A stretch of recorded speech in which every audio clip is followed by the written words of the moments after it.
주시는 하나님의 말씀은 레위기 25장 1절에서 7절까지의 말씀을 같이 보도록 하겠습니다. 레위기 25장 1절에서 7절까지의 말씀을 같이 보도록 하겠습니다.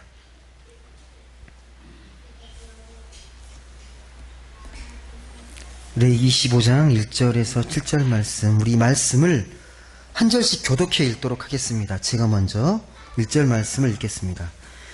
여호와께서 시내 산에서 모세에게 말씀하여 이르시되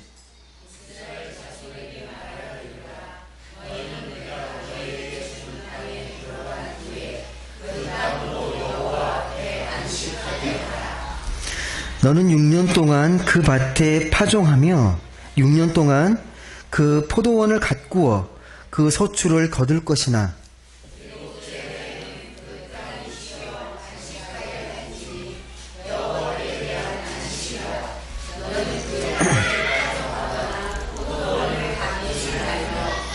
네가 거둔 후에 자라난 것을 거두지 말고 가꾸지 아니한 포도나무가 맺은 열매를 거두지 말라. 이런 땅의 안식년임이니라.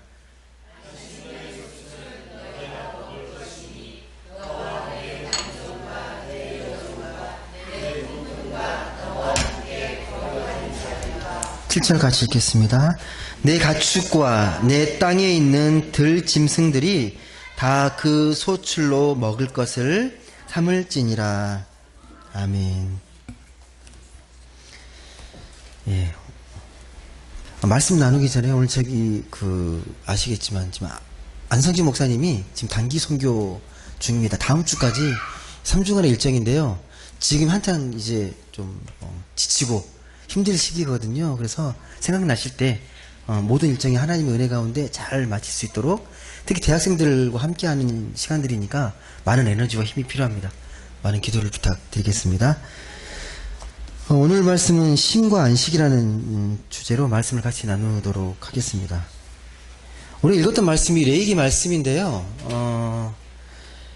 레위기는 모세오경에 속해 있는 말씀입니다. 모세오경은 우리가 소위 율법서라고 이야기를 합니다. 왜냐하면 하나님 말씀하신 말씀의 규례와 이 법도가 나와 있기 때문에 이 말씀을 모세오경, 율법서라고 그렇게 이야기를 합니다. 내용도 되게 많아 보이고 복잡해 보이는데요. 크게 말씀을 분류하게 되면 이 두 가지 정도로 나눌 수가 있습니다. 종교적인 것, 또 한 가지는 윤리적인 것으로 두 개로 크게 나누어질 수 있습니다. 순전히 종교적인 율법의 내용들은 이런 거죠. 예를 들면 제사장의 복장에 관련된 규정이나 제사 드리는 방법, 이건 종교적인 규정입니다. 가난한 자들의 옷을 저당 잡고 나서 해가 지기 전에 돌려줘라, 이런 규정들은 사회적인 윤리적인 내용의 율법입니다. 크게 두 가지입니다. 이 두 말씀이 이 모세오경에 각각 독립되어 나오기도 하고요, 중복되어서 나오기도 합니다. 특히 레위기에는 이 제사장에 관련된 율법들이 참 많이 나옵니다. 근데 구약의 이 율법이요, 이렇게 종교적인 내용뿐만 아니라 윤리적인 내용이 나와 있다는 건 뭘 의미하겠습니까? 하나님에 관련된 법만 이야기하는 게 아니라 이 사회, 또 이웃에 대해서 이야기한다는 건 뭘 의미하겠습니까? 그러니까 하나님을 사랑하고 예배하는 만큼 이웃도 똑같은 마음으로 아끼고 사랑해야 한다는 거예요.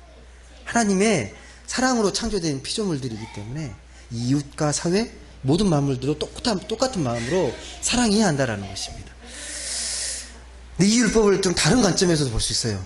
지금 우리 이 시점에서 우리와 전혀 상관없는 율법들이 나옵니다. 읽다 보면요. 그리고 지금은 도저히 지키기 어려운 것들도 있고요. 반면에 지금도 여전히 의미 있는 그런 율법들도 그렇게 나옵니다. 예를 들면 아까 제가 말씀드렸지만 제사장 복장 관련된 규정들은요, 지금 현재 적용되는 법규가 아닙니다. 지금하고는 상관없는 규정들입니다. 또 예를 들면 또 돼지고기 먹지 말라는 말씀이 나오거든요. 지금은 지키기 어렵습니다. 또 비늘 없는 고기 지키기 어렵습니다. 이런 것들은 이제 우리가 좀 지키기 현재 힘든 율법이라고 말할 수 있습니다. 왜 그러냐면 이 율법이 생기기 때 당시 상황이 있거든요. 당시 상황들, 당시 그 삶의 정황에서 이런 율법들이 형성이 된 것들입니다. 그러니까 지금 현재까지 지키는 건 쉽지가 않다는 말씀입니다. 근데 여전히 유효한 법들이 있어요. 가난한 자들의 옷을 저당 잡히고 해 지기 전에 돌려줘라. 만약 그렇지 못하면요, 그 가난한 자는 밖에서 얼어 죽습니다. 옷이 이불도 돼요. 당시에는. 되게 생명을 지키는 중요한 율법입니다. 그 정신들 있잖아요. 고아를, 과부를, 또 소외된 자를 또 사랑하고 아끼라는 사회적 약자에 관련된 법도 되게 많이 나옵니다. 이런 법들을 보게 되면 율법의 정신이 무엇인지를 우리가 들여다볼 수 있다는 것입니다. 특히 어떤 율법은 지금도 제게 탁월한 율법이 있어요. 안식일에 대한 규정입니다. 안식일. 예. 율법의 정신이 안식일에 다 모아질 정도로 되게 중요한 율법입니다. 오래된 전통을 가지고 있고 구약 율법 중에도 핵심적인 율법이 안식일에 관련된 규정된 율법입니다. 이 안식일 개념이 너무 중요해서요. 나중에 안식년 더 발전돼서 희년 개념으로까지 발전됩니다. 그만큼 안식일 규정이요, 되게 중요합니다. 안식일이 어떤 의미인지는 아시죠? 6일 동안 열심히 일하고 7일째 되는 날은 쉬어라 라는 거죠. 안식년은요, 뒤에 연이 붙었으니까 6년 동안 열심히 땅에 농사를 짓고 7년째 되는 때는 묵히라는 거예요. 쉬게라는 거죠. 희년제도는요 50년마다 돌아오는데요, 이게 무슨 제도냐면 50년 동안 살아오면서 인간관계를 맺다 보면 빚도 지고 또 힘들게 사는 사람도 있고 또 경제적인 어려움 때문에 노예로 생활을 하는 사람들도 있습니다. 50년째 되면 희년이 선포가 되면요 다 해방되는 거예요. 빚도 다 탕감되고 신분도 해방되고, 그게 희년의 정신입니다. 모든 걸 다시 원래 상태로 복귀하는 것, 회복하는 정신이 희년의 정신입니다. 안식일에서 출발한 정신들입니다. 오늘 읽었던 이 말씀은요, 하나님이 모세를 통해서 주신 말씀인데, 그러니까 약속의 땅에, 이 가나안의 이 약속의 땅에 들어가기 전, 그 전에 당부한 말씀입니다. 모세를 통해서 이스라엘 백성들에게 전해주는 당부의 말씀입니다. 너희들이 약속의 땅에 들어가게 되면 어떻게 처신하고 어떤 마음으로 어떻게 살아가야 되는지, 그 말씀이 오늘 읽었던 말씀입니다. 한번 4절과 5절 말씀을 다시 한번 읽어보겠습니다. 안식년에 대한 의미인데요. 한번 다시 한번 4절과 5절 말씀을 읽어보겠습니다. 시작. 일곱째 해에는 그 땅이 쉬어 안식하게 할지니 여호와께 대한 안식이라. 너는 그 밭에 파종하거나 포도원을 가꾸지 말며 네가 거둔 후에 자라난 것을 거두지 말고 가꾸지 아니한 포도나무가 맺은 열매를 거두지 말라. 이는 땅의 안식년임이라. 무슨 말씀인지 아시겠죠?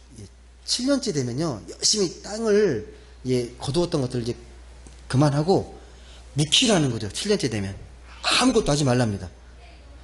씨도 뿌리지 말고, 스스로 자라나잖아요. 또 이렇게 안 뿌려도 그것도 거두지 말고, 열매를 거두지 말고 그대로 두라는 거예요.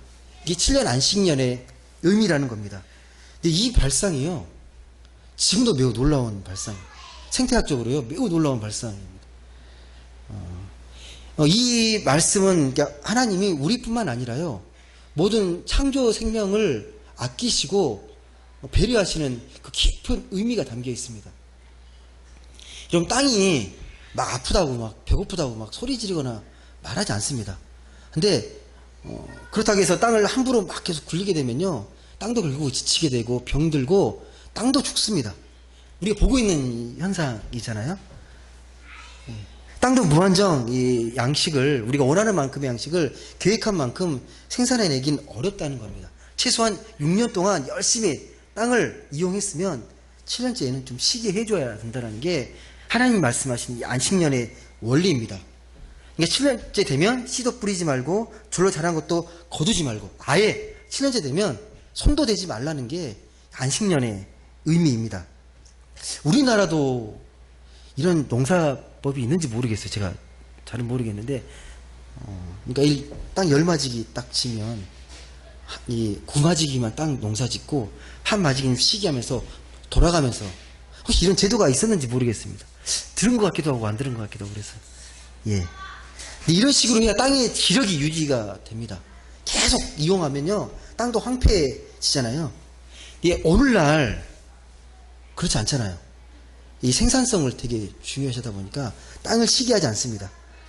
그래서 땅에다가 과도한 화학 비료를 뿌리고 예, 막 그렇게 합니다. 생산성을 높이기 위해서. 얼마나 많이 단기일에 생산하는가에 대해 관심이 많다 보니까 땅을 시기하거나 이런 개념, 환경 보호적 개념은 전혀 갖고 있지 않습니다. 다시 말씀드리지만 땅도요, 예, 살아있는 유기체입니다. 계속 유용하면요, 병들고 땅도 죽습니다. 예전에 보니까 막 기름진 흙을 실어서 막 날라서 다시 농사 짓고 하는 것도 나오는데 그것도 한계가 있잖아요.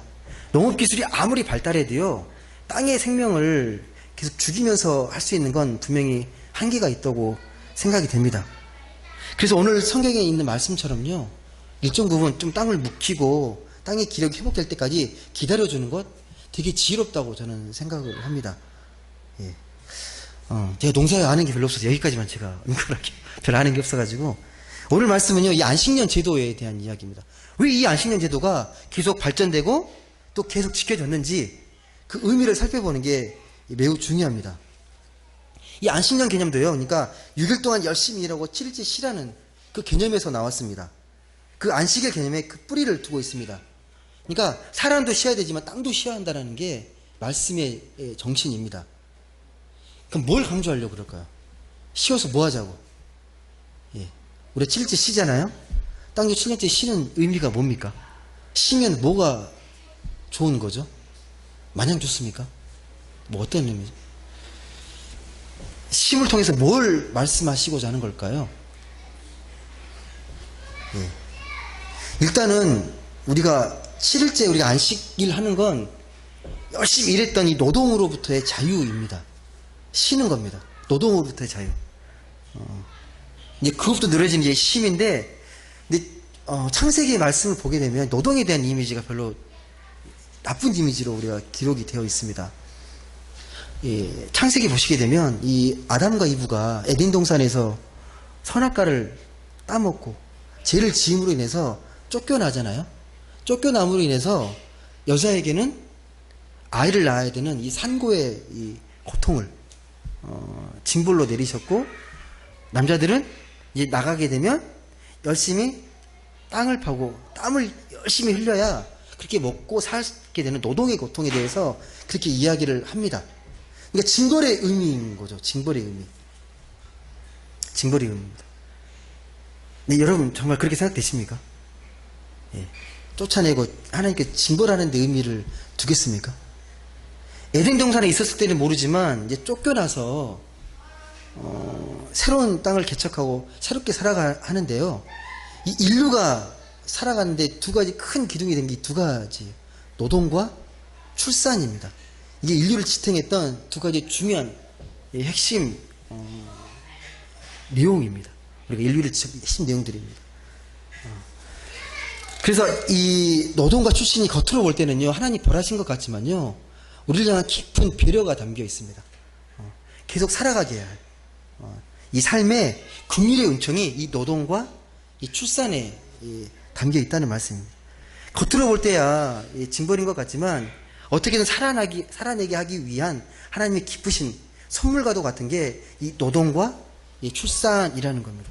이걸 잘 알게 되면요, 하나님이 우리를 얼마나 사랑하시는지 그 사랑의 깊이를 느낄 수 있고 믿음의 확신과 마음의 평안을 느낄 수 있는 부분이 이 부분입니다.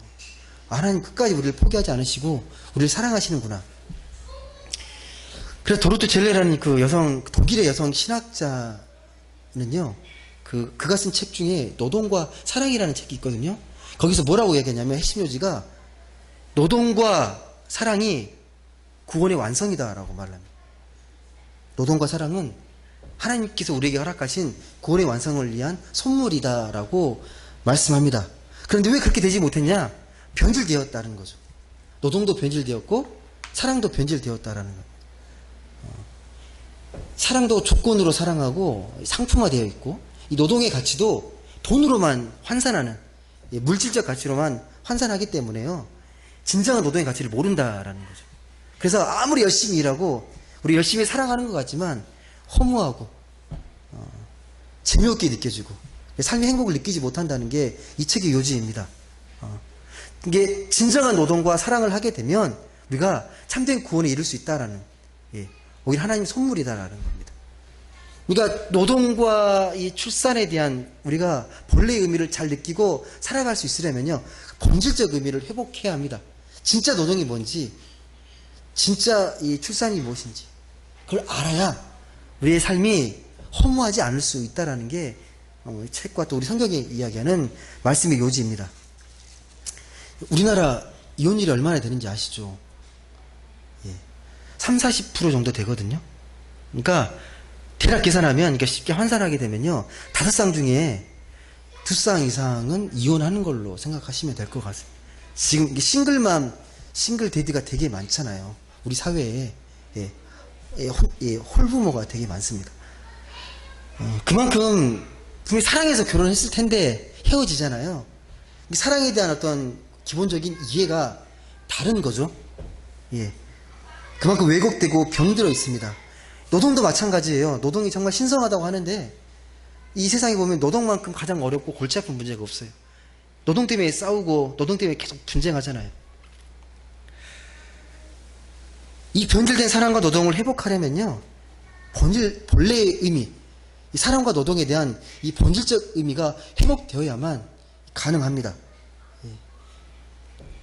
다시 말씀드리지만 성경이 말하는 아기를 낳는 이 산고와 땅을 파고 땀을 흘리는 이 노동, 이게 하나님의 징벌로 표현되어 있지만 이것은 현실의 삶에서 하나님의 은총의 선물이라는 것을 다시금 좀 깊이 깨달아야 합니다. 근데 아무리 이렇게 이야기해도 워낙 이 이미지가 노동하면 힘들고 괴롭다는 이미지 때문에 사람들은 이 육체 노동에 대해서 되게 꺼려합니다. 그렇지 않습니까? 땀 흘려 일하는 것들에 대해서 약간 좀 이렇게 차별하는 경향이 있습니다. 그래서 육체 노동보다 감정 노동이나 관리직, 서비스직에 있는 분들이 돈을 더 많이 받아요. 요즘 청년 실업 때문에 걱정이 참 많지만요, 여전히 또 한편으로는 육체 노동 현장에는 사람이 부족하잖아요. 이게 우리의 현실이지 않습니까? 육체 노동에 대한 이 사회의 잘못된 편견, 이미지 때문입니다. 그러니까 가능하면 땀 흘리지 않고 쉽게 돈 벌고 편하게 사는 걸 추구합니다. 그래서 청소년들의 장래 희망이 건물주가 되고 창조주 위에 건물주가 있다는 말을 하잖아요. 정말 우리가 어떻게 노동으로부터의 소외를 극복하고 노동이 참된 의미, 가치를 발견하면서 노동을 통한 우리의 창조적 삶을 살아갈 수 있을까 좀 깊이 생각해 보셔야 합니다. 그 가능성과 단초가요, 오늘 말씀에 나와 있는 것처럼 안식년의 그 의미를 다시 한번 깊이 생각해 보는 것입니다. 그러면 이 시대 말고 성경의 시대, 이 구약 시대에는 어땠나? 육체 노동에 대해서 어떤 의미를 가지고 있나? 똑같았습니다. 육체 노동에 대해서 좀 천시하고 경홀히하는 이 경향이 있었습니다. 그래서 신분이 낮은 사람들이 육체 노동을 다 감당했었고, 또 전쟁을 나게 되면 포로나 이 노예가 되게 되면 다 힘든 일들을 평생 하다가 그렇게 일생을 마쳤습니다. 그런데 유대인들에게는 이 안식일 규정이 있죠. 이 안식일 규정은요, 유대인들뿐만 아니라 이방인, 고아, 손님, 노예까지 다 노동을 멈추게 하는 날입니다. 자기들만 쉬는 게 아니고요, 다 쉬게 해줘요. 모두가 동일하게. 이런 강제 규정을 통해서라도 이 노예들도 노동을 쉬게 합니다. 이유가 있어요. 노동으로부터 쉬어야 인간의 존엄성이 회복되기 때문입니다. 쉬는 날까지 계속 일하면요, 인간의 존엄성이 상실됩니다. 기계화됩니다, 사람은. 쉬어야 사람의 참된 의미를 발견할 수 있습니다. 그래서 하나님은 다 쉬라고 말합니다. 말까지, 가축까지 다 쉬라고 이야기합니다. 그게 참된 의미라고. 최소한의 쉼이 있어야 인간다움을 유지할 수 있고 이 창조 세계가 보존될 수 있기 때문에 안식일은 쉬라고 말합니다. 사람도 쉬고 땅도 쉬어야 합니다. 때가 되면 다 쉬어야 합니다. 요즘 도시 보시면 낮과 밤이 없잖아요. 전기가 발견된 이후로는요, 낮과 밤이 없습니다. 끊임없이 무언가를 생산해냅니다. 또 그렇게 사는 게 정상적이라고 생각을 합니다. 많이 생산하고 많이 소비하는 게 인생의 즐거움이라고 이렇게 세상은 이야기를 합니다. 현대인들은 어쩔 수 없이 이 구조 속에 살아가잖아요. 살아갑니다. 그럼 구조 속에 살면서도 뭔가 허전하고 뭔가 이렇게 공허한데도 불구하고 현대 문명이라는 큰 이 틀에바퀴 속에 우리가 살고 있기 때문에 어쩔 수 없다고 생각하면서 그렇게 살아갑니다. 예. 근데 우리나라가 가장 심각해요. 어느 나라보다. 자, 미국은 잘 모르겠고 제가 듣는 바에 의하면 이 독일이라는 나라만 보더라도요, 우리가 좀 많이 다른 것 같아요. 독일의 밤은 매우 조용하다고 합니다. 그러니까 이 낮에만 일하고 밤이 되면 다 집에 들어가서 일찍 돌아가서 쉰다고. 슈퍼마켓도 일찍 문 닫고 청소년들도요 밤늦게 돌아다니는 일이 없습니다. 썰렁해지는 거죠. 예. 해가 지면 도시가 썰렁할 정도로 사람들이 외출을 꺼립니다. 근데 아마 그렇게 있다가 한국의 서울이나 이런 대도시 오게 되면 놀랄 거예요. 똑같은 더 불야성 같은 밤거리를 보게 되면 더 놀랄 것 같습니다. 예. 우리는 청소년들이 새벽까지 다니잖아요. 밤 11시까지 공부하고 또 학원 또 가잖아요. 예. 그만큼 우리에게 참 쉼이 없다는 걸 보여주는 겁니다. 밤에는 쉬어야 되는데 여전히 쉬지 못하고 뭔가를 계속 하잖아요. 예. 복음의 정신과는 맞지 않은 삶을 우리가 살아가고 있다는 사회현상적 증거입니다. 그래서인지 모르겠지만 교회에서도요 그게 조금씩 들어옵니다. 교회에서 모두 열심히 뭘 해야 되는 것 같은 느낌. 열심히 안식하려고 교회에 왔는데 여지 뭔가 해야 하나님 앞에 뿌듯한 거예요. 교회에서도 그렇게 얘기합니다. 다는 아니지만 하는 경우에 교회 충성하는 게 하나님에 충성하는 거라고, 많은 직분과 직책을 맡아야 내 상급이 많은 것처럼 그렇게 많이 강조합니다. 경쟁 가득 직책과 직분을 갖게 되고 그렇게 열심히 일하고 주일에도 쉼을 얻지 못하고 지치는 경우가 그래서 너무도 많습니다. 예. 교회로 지치고 영적으로 고갈되고 메말라가는 경우가 너무 많다는 겁니다. 물론 그 맡겨진 일이 내가 정말 좋아서 아무리 힘들어도 기쁘게 하면 괜찮은데, 많은 경우는 이 공동체다 보니까 남의 시선을 의식해서 또 체면 때문에 그걸 내려놓지 못하고 감당할 때가 참 많습니다. 그러다 보니까 주일날의 본질은 안식인데 그 안식을 누리지 못하고 여전히 영혼이 이렇게 메말라가고 쉼을 얻지 못하는 경우가 너무 많다라는 거. 이렇게 말하는 분도 계세요. 시간을 밖에서 쓸데없이 그냥 보내는 것보다 교회에서 열심히 하는 게 훨씬 좋지 않냐, 의미 있게 보내는 게 좋지 않냐.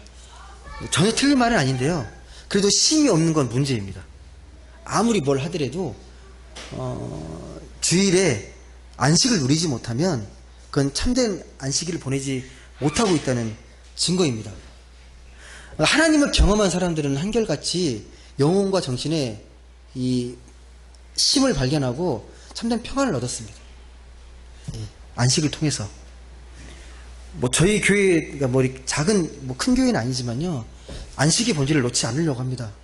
예, 억지로 일을 만들거나 지금도 하지 않지만 극렬하게 안식일의 본질을 찾아가려고 합니다.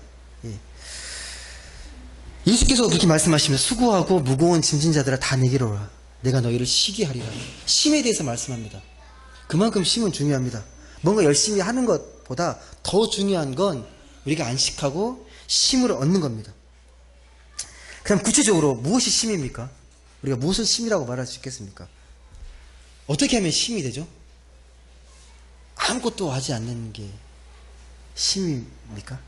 어떠세요? 어떻게 하면 쉼을 여러분은 얻습니까? 뭐 할 때 좀 마음이 편안해지고 뭔가 쉰 것 같습니까? 나 잘 쉬고 있다. 뭐 할 때 느끼세요? 잠잘 때, 잠 잘 주무셔야 되죠. 잠을 잘 주무셔야 되고, 또 뭘 할 때 쉼을 좀 누리십니까? 예. 어떻게 하면? 해방감을 맛볼 때, 뭔가 억눌렸고, 뭔가 일에 막 찌들려 있을 때, 벗어나야 해방감을 느낄 수 있습니다. 어떤 목표 있잖아요. 어떤 성취에 대한 목표? 그런 거로부터 해방되어야 참 힘을 얻을 수 있습니다. 근데 여전히 예를 들면 교회에 나와서 예배 드리는데, 내 머릿속은 회사 일이 떠나지 않고 집안에 뭔 일을 해야 될 것들이 자꾸 막 떠오른다라면 안식하지 못하고 있는 거잖아요. 하나님께 집중해서 하나님께 안식을 누려야 되는데, 은혜를 공급받아야 되는데 그러지 못하고 있다라는 증거잖아요. 참된 안식을 받지 못하고 있다는 거. 그래서 어떤 의무감, 목표 이런 걸로부터 해방된 마음, 그 느낌, 이게 쉼이고 안식입니다. 대개는 우리가 내 인생을 계획하잖아요. 계획한 대로 잘 진행되고 뭔가 성취했을 때, 아, 내가 인생 잘 살고 있다라고 생각합니다. 근데 살아보시면 계획한 대로 다 이루어졌습니까? 예. 인생이 만만치 않잖아요. 그래서 불만도 생기고, 예, 또 불안해지고 그렇게 되는 거잖아요. 그 인생의 모든 게 목적이라면 그렇게 됩니다. 내가 이루어야 될 목표만 쫓아가게 되면 계속 내 인생은 불안해지고 불만만 쌓이게 되고, 예, 허무해집니다. 예. 그런 걸로부터 벗어나는 게 쉼이에요. 그런 걸로부터. 하나님은 한 번도 여러분에게 그런 목표대로 살라고 한 적이 없어요. 여러분이 세우신 계획입니다. 예. 지금 이 순간을 하나님과 잘 동행하시면서 하나님의 은혜를 온전히 누리는 게 그게 하나님 가장 기뻐하시는 일입니다. 만족하고 기뻐하시면서. 지금 7, 8월이라서 휴가가 이제 다들 이렇게 보내고 하는 시기인데, 한번 휴가 때 놀러 가시면 진짜, 예, 아, 휴가 잘 갔다 왔다 생각 드십니까? 더 피곤해지거나 그러진 않으십니까? 왠지 휴가를 갔다 오면 더 피곤해. 뭐 더 잠이 막 쏟아지고 막. 왜 그런다 생각하십니까? 휴가도 철저히 계획 세우잖아요. 뭐 이거 해야 되고 저거 해야 되고. 예. 예, 휴가도 뭐 욕심이 있습니다. 뭔가 이루고자 하는 욕심. 좀 편안하게 다 내려놓고 그냥 그 자체를 즐겨야 되는데, 그 관광 상품도 그래요. 철저하게 다 계획되어 있잖아요. 상품이 일정도 짜져 있고. 그러니까 인위적이에요. 그걸 따라가려면 되게 피곤해요. 빡빡한 일정 따라가려면요, 쉬는 게 아니고, 예, 더 피곤합니다. 예. 하나님 원하시는 그 쉼과 안식은 그게 아닙니다. 예.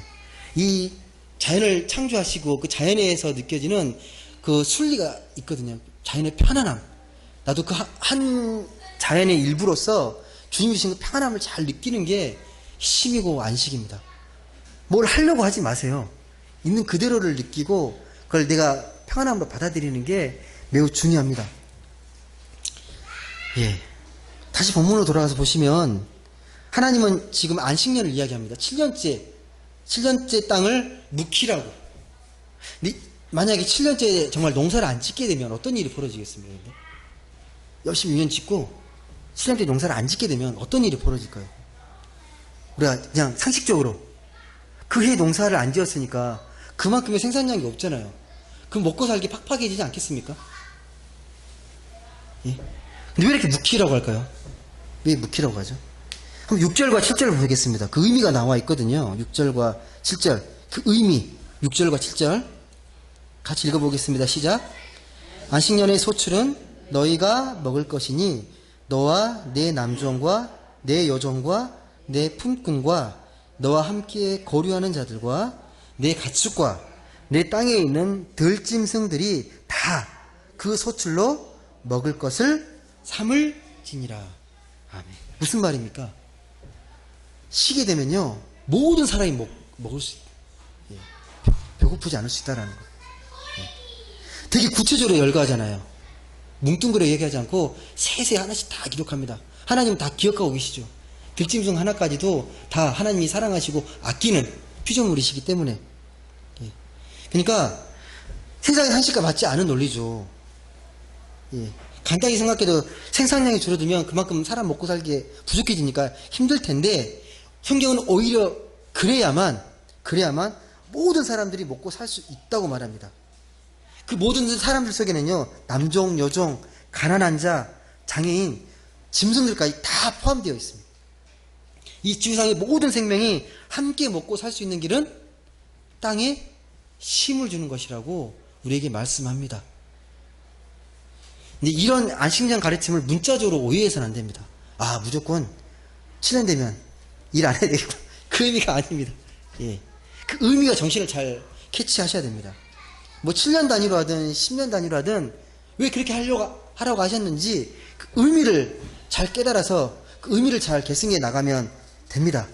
중요한 기준은 이겁니다. 단지 우리가 삶을 살아가는데 뭔가 생산성을 높이는데, 더 높이는 데에만 초점을 맞추지 말라는 거예요. 더 많은 것을 획득하고 더 많은 얻고자 내 인생의 목표를 삼지 말라는 게 안식년의 중요한 가르침입니다.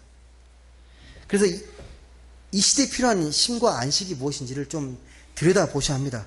하나님 말씀하시는 참된 쉼, 안식이 무엇인지 더 깊이 이해해야 하나님의 말씀의 뜻을 우리가 온전히 쫓아갈 수 있습니다. 그래야 우리의 삶 생명이 풍요로워지고 하나님 앞에 참 행복을 얻을 수 있는 길을 찾아갈 수 있기 때문입니다. 근데 현대의 삶은 그렇게 말하지 않습니다. 좀 더 시간을 더 쪼개서라도 일을 해서 더 많은 생산을 올리고 더 많은 목표를 이루라고. 그래서 그렇게 살아가면서 재테크로 돈도 모으고 더 높은 취미생활, 여가생활 하라고. 그게 더 잘 사는 것이라고. 그렇게 우리를 닥달합니다. 돈이나 생산적이지 않은 것은 다 그 가치를 무시하려는 경향이 강해요. 이거 돈 되냐? 하면 안 하는 거죠. 아무리 의미 있는 일들도. 반대로 그렇다고 해서 너무 종교생활에 심취해서도 안 됩니다. 무슨 말이냐면, 그러니까 이런 세상을 피하려고 그냥 울타리 안에서 그냥 종교생활에만 만족하고 있는 것. 이건 하나님의 소명을 우리가 오해하는 겁니다. 하나님은 이 세상 가운데 선한 영향을 끼치면서 빛과 소금의 역할을 살기 원하시잖아요. 근데 세상이 너무 힘들고 복잡하고 감당하기 어렵다고 종교 도피처로 알아서 안에만 있으면 그것도 삶을 온전히 살아가지 못하는 삶의 모습이 된다는 겁니다. 한마디로 말씀드려서요. 세상의 방식으로 살게 되면 세상의 방식으로 우리의 삶이 소진되어 가는 것이고, 종교적으로 심취하게 되면 종교적인 방식으로 우리 삶이 소진됩니다. 그래서 특히 어떤 보람과 의미 없이 맹목적으로 이 교회 봉사하는 건 오히려 독이 됩니다. 내가 왜 하는지를 좀 늘 깊이 새기셔야 합니다. 내가 이걸 왜 하고 있는지, 왜 이걸 붙들고 있는지, 어떤 의미인지, 하나님 보시기에 뭘 원하시는 건지 좀 들여다보시고 그 일을 의미 있게, 보람 있게, 가치 있게 하시는 게 중요합니다. 말씀을 맺겠습니다. 일상에서든요, 교회에서든요, 삶이 즐거워야 합니다. 하나님 안에서 참 행복과 가치를 누리면서 살아가야 합니다. 이게 신앙생활도 잘 하시고 또 신앙생활을 잘 바탕으로 해서 삶 가운데서 힘있게, 능력있게 살아가야 합니다. 균형이 되게 중요한데 구체적으로 어떻게 살아가야 될지는요, 삶의 환경과 내용들이 다르기 때문에 똑같지 않습니다. 여러분 각자가 하나님 앞에서 하나님 원하시는 삶이 무엇인지를 들여다보시면서 그 균형을 찾아가셔야 합니다.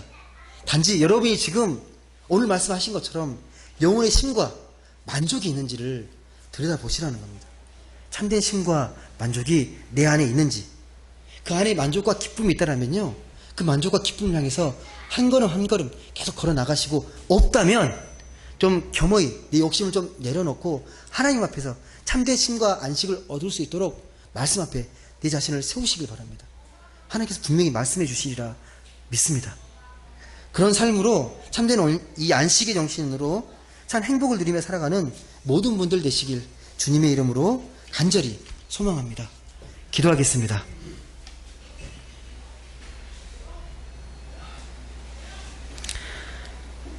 사랑의 하나님, 오늘 안식년에 대해서 말씀을 통해 잠깐 살펴보았습니다. 우리 안에 참된 쉼이 있는지 하나님, 내 자신을 돌아보길 소망합니다.